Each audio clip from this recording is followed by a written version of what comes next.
So இன்றைக்கி நம்ம இட்லி பொடி எப்படி பண்ணலான்னு பார்ப்போம். அதுக்கு பார்த்திங்கன்னா நான் இந்த மெஷரிங் ஜார் தான் எடுத்திருக்கேன். இதை வச்சு பண்ணுறோம் நம்ம.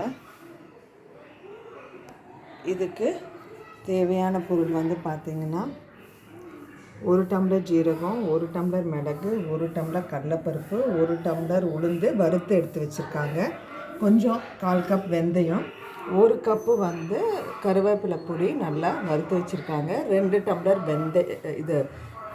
மல்லி 2 டம்ளரு, மிளகா வத்தல் 1, அதுலேயே கொஞ்சம் பெருங்காயமும் மஞ்சளும் சேர்த்துக்கணும்.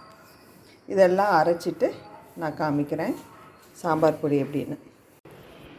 ஸோ ஃபஸ்ட்டு இட்லி பொடிக்கு நான் கருவேப்பிலையும் அந்த மிளகா வற்றனையும் ஃபஸ்ட்டு நம்ம அரைச்சிக்கணும் சாம்பார் பொடிக்கு.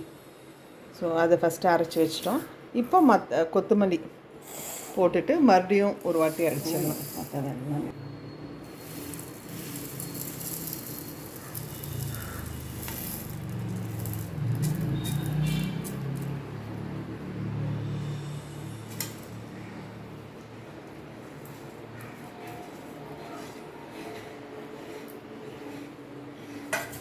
இப்போ மிக்சியில் போட்டு அரைக்கிறோம். ஸோ பொடி பண்ண பிறகு இந்த மாதிரி இருக்கும்.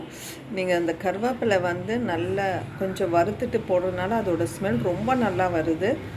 நீங்கள் அது இந்த பொடியை நீங்கள் சாம்பாருக்கு போடும்போது ரொம்ப நல்ல ஒரு அரோமா கிடைக்கும். நீங்களும் வீட்டில் ட்ரை பண்ணி பாருங்கள். தேங்க்யூ.